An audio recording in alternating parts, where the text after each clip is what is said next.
DAW Nation, welcome to this week's episode of In the DAW with EGZOD breaking down his song Rise Up that was released on NCS. In this episode, you're going to learn about how to make trap music inside of Logic Pro X, how to layer your bass synths, how to combine the relative major with the relative minor of your song, tuning your drums to the key of the track, and the best contact libraries for acoustic guitars. And by the way, this is the last time that we are uploading an In the DAW episode to Multiplier's YouTube channel. So if you want to keep learning straight from the source, straight from the producers who are making it in the industry, then head on over to the DAW Nation YouTube channel. There's a link in the description. You can also just search DAW Nation. But once you're over there, make sure to subscribe and tick the little notification bell to be notified of all future episodes of In the DAW and Behind the DAW. And finally, this episode is sponsored by AU5 and In the DAW's sound design course called The School of Bass. If you want to learn more about that, then we'll talk about it later on in this episode. But DAW Nation, let's get into this episode right now.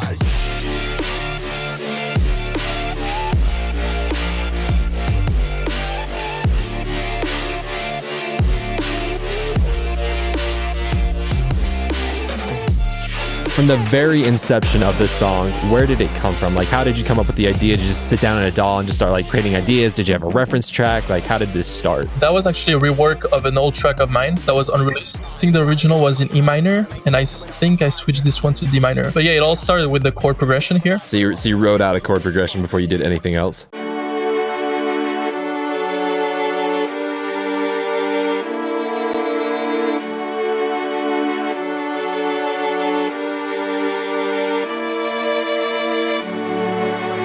You got the chord progression down, and then after you did the chord progression, where'd you move from there? Melody. For now, you have the strings, the chords playing, and then the melody was a pluck. Actually, I have like two melodies playing together.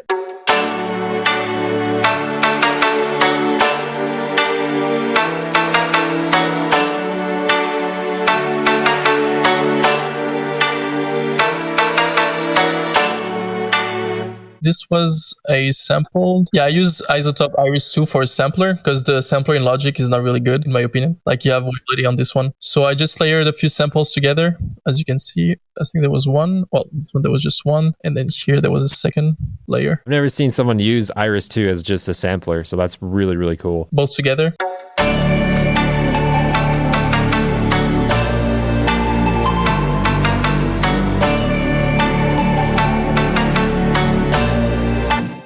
I think I jumped directly to the drop. So you kind of created an intro, and then the intro went directly to the drop? No, I always start with the breakdown generally, and then I jump directly to the drop. I kind of create like a quick build up, but then I really focus on the drop first. And then I build on the bridge, the intro, outro, and stuff like that. Let's talk about the drop. What was the first things that you started with the drop? Yeah, that was the first drop because there's actually two different drops on this track. The first one is more bassy, and the second one is more like future bass and melodic with like LFOs and stuff. And I think this one, I started with the bass. Kind of sounds like a 303 Roland type of bass, like really distorted. And then I added a vocal chops on top of it. And really quick, before you talk about the vocal chops, can you go back to that 303 bass just so that we can check it out? Yeah. So I have three layers. I think the main one is this one. All right, so that's Serum. What basically makes this sound was the distortion. So like if I remove it, it's just the way that wavetable, I think it's from Cymatics, the Monster 4, I believe. Oh no, it's actual. Okay. Then I put an LFO on all the layers, playing quarter notes. But yeah, what makes the sound is really the distortion that I have here.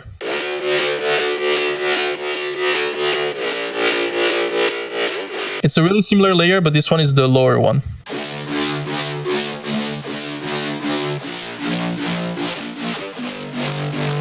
Yeah, those are straight notes, and it's playing with the LFO. You get that bouncy feel. You can kind of attribute like the main, I guess, tone or texture of the sound to the LFOs and the distortion, right? Yeah, and what makes this sound was really Trash 2 from Isotope. And then there's the last layer that is more phasey. What is Wow 2? That looks cool. I think it's Sugar Bites, a vowel filter, I think. That would make sense. Wow. Cool. All right, yeah, let's check this bad boy out. So yeah, go ahead and press play.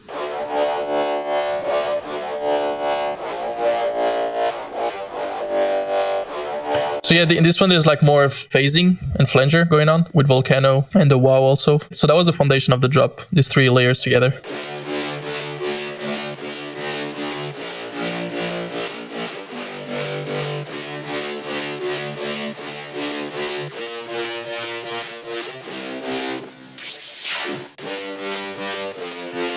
filter automations going on, All of them are playing the exact same notes, right? Yes, correct. Is that a pretty common strategy for you when you're creating a song? You make all of them have the same thing? It depends on the song, but yeah, when it comes to the drop, I have like multiple layers playing the same thing pretty much. The main leads sound like fuller. Now we got the vocal chop. Is that what we got?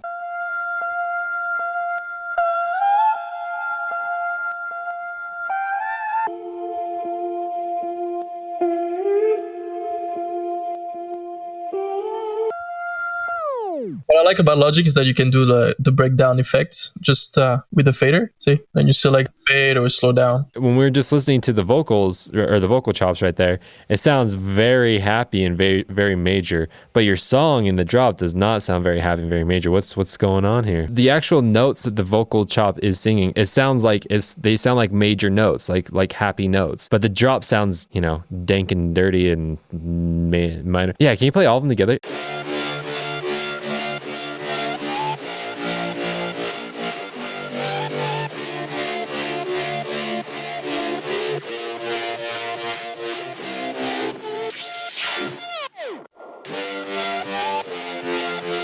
From what I'm understanding, what I'm seeing is something that you've done is that it's actually something that people do in pop music a lot. Just to clarify really quick, is the bass notes, they are playing in a minor key, right? Yes, correct. Something that I see a lot, and you probably already know this, but maybe the viewers don't. But basically, it's really, really cool where you have your main elements playing, let's say, the relative minor, and then you have your other kind of like backup elements, I guess you'd say. You have them playing the relative major, even though it's all technically in the same key, but because certain things are focusing on the darker part and certain things are focusing on the more happier part, it like comes together and creates this really beautiful middle ground of the two. You know what I'm saying? No, exactly, totally. You know what I'm saying? You're a smart guy.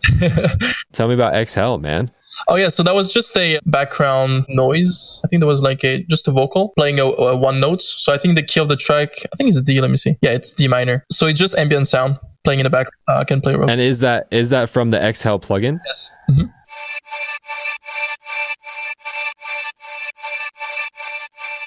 Pretty simple. It's just the ambient sound in the background to frequency spectrum, and that's some cool vibe to it too. What's the SD lead? Oh, so that's the sidechain that I have with the shaper.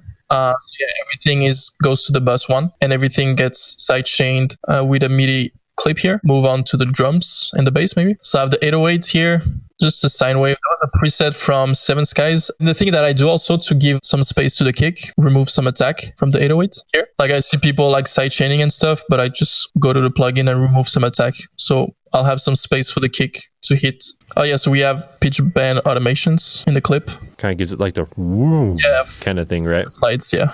Kick, we have 3 layers, bass, medium, and top kick.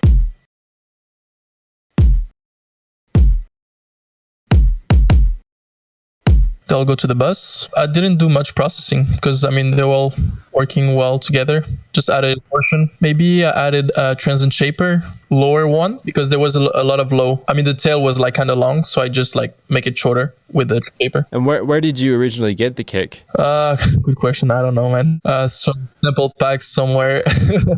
As far as coming up with your drum rhythm, do you just go by what you feel, or like do you instinctively know where to put drums? Like, how do you go about writing them? I always experiment different things and see how it goes. Yeah, most of the time I try like different patterns and see which one fits best with the lead. Yeah, I always make sure to listen to the kick in the mix, because sometimes like when you hear a kick in solo, it's probably gonna sound really, really good, but not in the mix. What do we have here? Oh yeah, with the bass.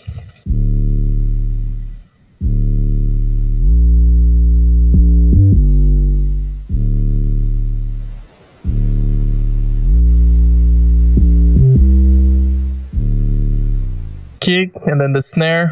That was a snare that I made. I think it was just a mix of like a dubstep snare with a rim shot. You can hear that like tone. Yeah, that's a nice snare. I like that. I heard that it was in D, which is the key of the song. And do you do that quite often? Do you tune your drums? Yeah, always. I use plugin on Logic called Pitch. It basically like just detects the pitch of the drum or whatever sound you have, and then I pitch it accordingly. Got it. And do you just set it to the root note of the song? Yeah, most of the time root notes or the third, or even sometimes the fifth, but always in key. And why so? Why do you feel like that's important? It just makes the sound, the drums, I don't know, I feel like it's easier to mix when they're in key, and it just sounds better to the ear, simply. Oh, and then there was like some horns on the second part. That was sample. So that came from, that was a horn from Splice.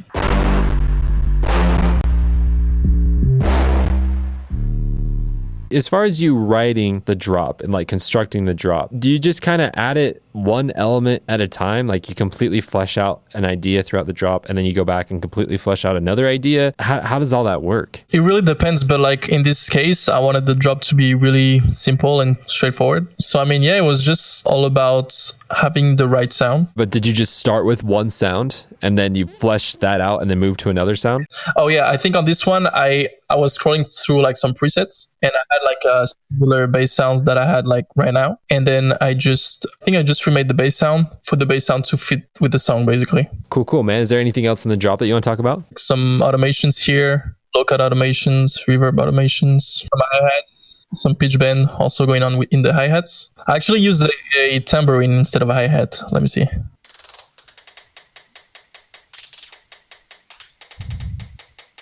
And that was it for the first drop. In sequential order, so you kind of made like the breakdown intro part, then you move to the drop and make that, and then where do you go from there? Then I start to structure the whole song. I think I start with the intro. Actually, on the intro, I have a guitar riff. So yeah, I bounced it. And you wrote that? Yeah.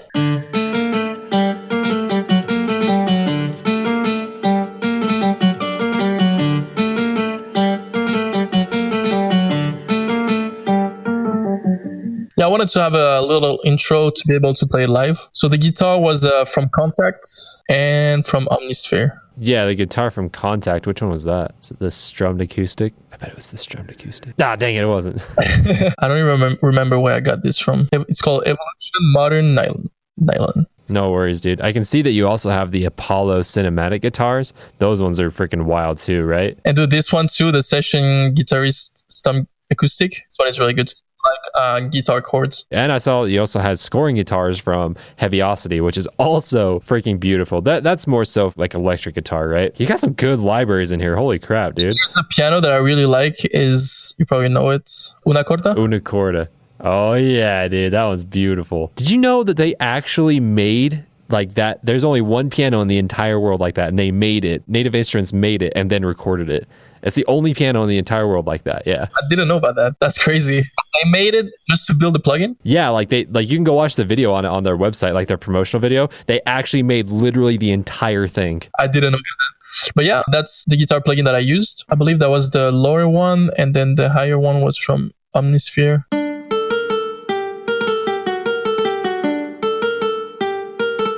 For real sounding instruments, Contact and Omnisphere, they're really good. So you got the guitar in there. Anything else in the intro you want to talk about? Oh yeah, I used a lot of atmospheric sounds. I get a lot of them from Splice and stuff like that to get that cinematic vibe.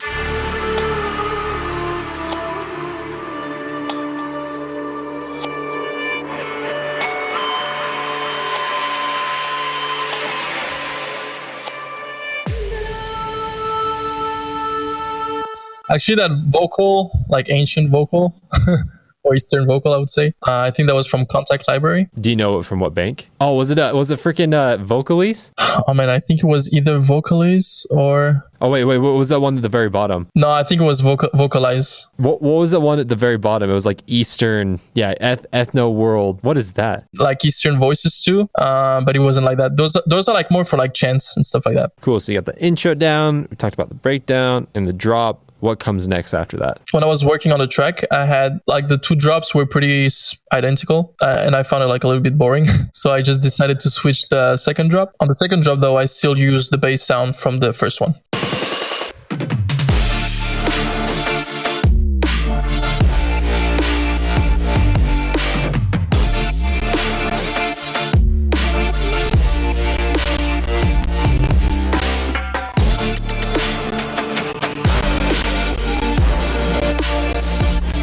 I like the future bass kind of like synth lead thing you got going on. What's that? So for this here. So there's a lot of automations on this one. Filters, a lot of cuts. As far as filters, is it what filters are you using to automate them? Just the Logic EQ. So yeah, we have the 808. For the bass sound is the same as the first drop. And then we have the LFOs here. And I bounce them to be more precise with the reverb and stuff like that. I think there's like 4 or 5 layers. There's like a higher layer and then a lower one. Let's see right now. I'm gonna play the higher one right now.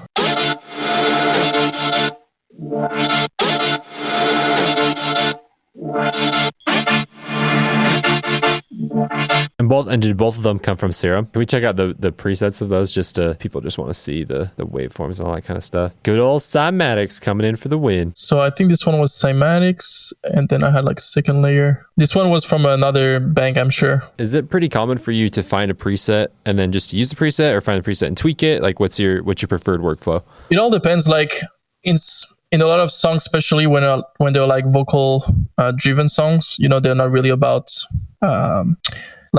really like sound design and stuff like that. It's not like the main focus. It's more like about songwriting. I just go like through presets. I mean, it saves me time, you know, and like I just go to the essential. There's nothing wrong with that. I'm more of a sound design guy myself, but I can relate because like I think about sound designing risers or impacts, and I'm like, that sounds literally terrible. Like that sounds absolutely horrible. And I'm like, I do music because I like it. If you don't like sound design, then don't do it. There's no reason to. Depends on the case and on the track. Like if I was to make like an instrumental track, like either trap or like cinematic and stuff like that, like I would spend more time in designing my own stuff. But if it's more like a song, an actual song, I'll just go to what's really important, you know, which is the melody, the lead, and the vocal. Yeah, it all just comes down to where the time is needed. How you're saying, like in this is needed in the vocal and stuff like that, and songwriting and whatnot. There's a heavy dependency on where you want to spend your time. You know what I mean? Like I will never sound design an impact in my life. I will never create a drum in my life. I will never do. I hate doing that. But I love making bass sounds, and so I'm going to spend a heck of a lot of time doing that. It's something we have to bring up on like every episode because, you know, you have the purists on both sides.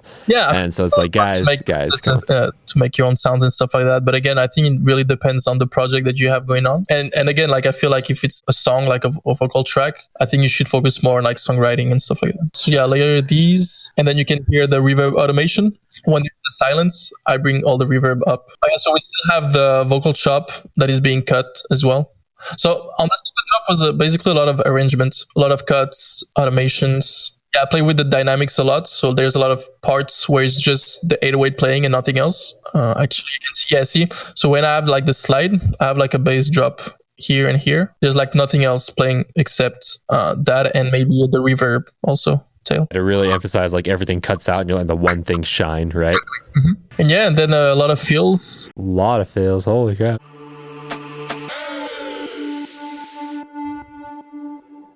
Toms and drums, stuff like that. It's a pretty simple drop. Basically, again, it's all about the arrangement. After the second drop, it's just an outro, right? Yes. Gotcha. And then is the outro, does it mimic the intro at all, or is it its own special breed? I just have some atmosphere sounds with the drums, but yeah, just kind of like fading out.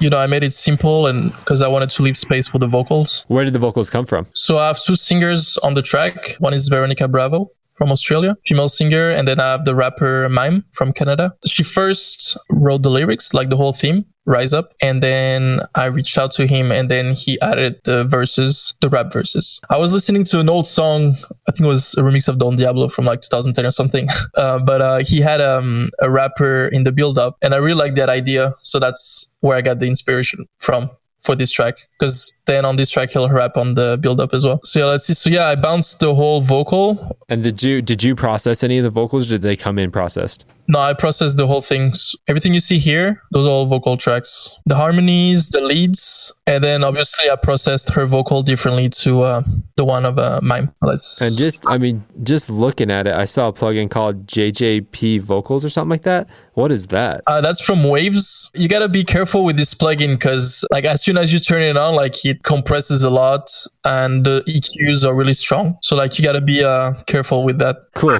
So yeah, let's check out the vocals. So yeah, I'm gonna play the bounced version. If we are one grain of sand in the middle of the ocean, can you try to understand how a touch can cause explosions? Rise up, we're too great to be landed. Rise up,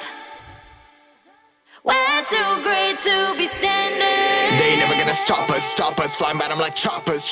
Better took those risks, cold blood in my fist, we fire starters. 1 out of a million will reach those heights. Always had a feeling that I won't deny that work, never cut ties. Look in my eyes, I'm on the rise. From what we listened to right there, what are the different techniques that you use from processing the female vocal to the male vocal? It's just that the harmonics are like different. It will also depend on which part of the song they sing. So for example, like he raps on the build up, so I'll probably like add more distortion to the vocal and stuff like that to add more intensity. But what was your question exactly? Like the difference? Yeah. So like when you got these two different vocals, right? Like what was kind of the process? Like when you listen to the raw female vocal, you're kind of thinking in your mind, okay, I want to do X, Y, Z to make it better. And then with the male vocal, I'm sure you also do that. You listen to it, you're like, okay, I want to do X, Y, Z to make it better. Like were they similar with that, or was it like two completely different things that you're just like... Yeah, different things, because like again, they play like in different parts of the song. So like for example, for the female vocal, I wanted something more dreamy because she sings in the breakdown, so there's going to be like more reverb and stuff like that,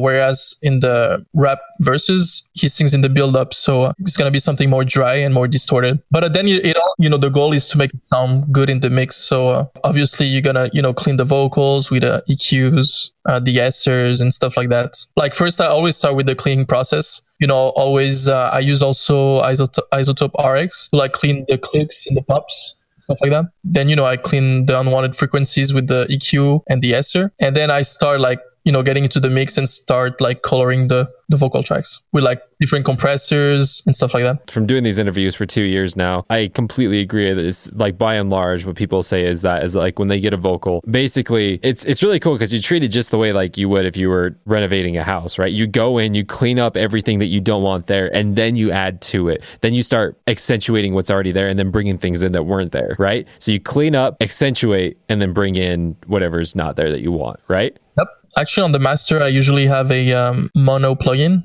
that always like go back and forth to verify that my mix works in mono. Make sure nothing collapses and disappears, right? So here I have the lead here and all the different harmonies. A lot of them are like pan to the left, right? So let's play the lead first. Rise up. We're too great to be landed. We're too great to be landed. And then she recorded different harmonies. We're too great to be landed. And then for the rise up, since that was like the hook of the track, she recorded like a back of them, make it, sound like really wide and thick. Rise up, rise up. So yeah, you have like higher ones, lower ones, pan to the left and right. They all go to a bus, and that's what I processed it. I like to use You just process them all together for processing. There's a really good de-esser. Stepping away from this song doesn't relate to the song. It can relate to the song, doesn't necessarily need to. Is there any concept in music production that you don't understand and that drives you crazy that you want to understand? That's a good question. Something that I really want to understand. I think the hardest thing to do in music production is how to make just a few sound work together. Like I've seen like, big pop production, they only have 6 tracks, but it sounds like there are like hundreds of them. They all like work perfectly. And they're all like less is more thing. And I feel like it's the hardest thing to achieve for sure. I see what you're saying. So like sound cohesion, that's what you want to know. I mean, that's something like it takes years to get there. First, when you start, you just like layer a bunch of stuff together. And then it takes a lot of discipline to like be able to pick the right sounds that like work together in like just a few of them. So guys, he wants to know about sound cohesion. So if you guys make sure to leave a comment in the comments, if you have any suggestions or any resources or anything like that could help us out and help all the other listeners and viewers out, go ahead, leave it down in the comments. So dude, thank you for coming on the show. Did you have a good time? Yeah, dude, it was great. Thank you for having me, for the invite. Hey, DAW Nation. I hope you enjoyed this week's episode of In the DAW with EGZOD, breaking down his song Rise Up. That was released on NCS. If you found anything in this episode that was helpful to you, take a screenshot right now and tag me on Instagram stories at In the DAW Behind the DAW and tell me what concept helped you out this week. Also, if you really like this episode, not only should you comment and subscribe, but you should also check out the Biometrics, Curo, Slumberjack, and Fabian Mazur episodes of In the DAW that go over extremely similar concepts to what we talked about today. I'd also encourage you to check out our podcast Behind the DAW, where we focus more on the emotional, philosophical, artistic, and business side of music. Make sure to go check out the Dodge and Fusky, Holly, Rogue, Echoes, and Carrot episodes of Behind the DAW. You can listen to them anywhere, like YouTube, Spotify, Google Play, Deezer, iTunes, SoundCloud. Wherever you like to listen to podcasts, we're there, I promise. Go check it out. And then finally, if you want to take your sound design skills to a whole new level, then make sure to check out the AU5 and In the DAW course, The School of Bass. It has over 20 hours of videos showing extremely unique and advanced sound design techniques that AU5 and I have gathered over the last 15 years. It also includes a ridiculously huge amount of effects racks, instrument racks, and project files. We have also included bonuses like MIDI arrangement templates of over 70 of AU5 songs so that you can see how he arranged his most famous songs. We also include a sound design journal template so that you can keep track of all the techniques that you're going to be learning, and we even already have it loaded with over 45 different sound design techniques. You also get access to the private DAW Nation Facebook group, and then finally you get a personal 20-minute coaching call with me where you can ask me absolutely anything. We originally priced out this course at $497, but we ultimately decided to go the subscription route and only charge $47 per month to access all of our content. There's no long-term commitment. You can cancel anytime. You can be a part of the School of Bass for 1 month, 2 months, 3 months, 6 months, a year, however long you want, however long you need. It's completely in your control. And when you're done, you're done. That's it. No questions asked. However, we are going to keep updating the course every month with more and more content. But if you're not much of a subscription guy, it's totally cool. We have a lifetime access plan where you can pay $497 once and have a lifetime access to all of our content and all of our future content from the School of Bass. So if all of this sounds interesting to you, head on over to courses.inthedaw.net. That is courses.inthedaw.net to go ahead and find out more information on the School of Bass. And if you're still on the fence about it, you're not quite sure if this is what you want to do, no worries. You can take the free version of the School of Bass. There is a link below for this, or you can, again, go to courses.inthedaw.net and find the information over there as well. DAW Nation, I hope you enjoyed this week's episode of In the DAW, and if you did, again, let me know either in the comments or by tagging me in an Instagram story at In the DAW Behind the DAW. But DAW Nation, I hope you have a great day, and I'll see you on next week's episode.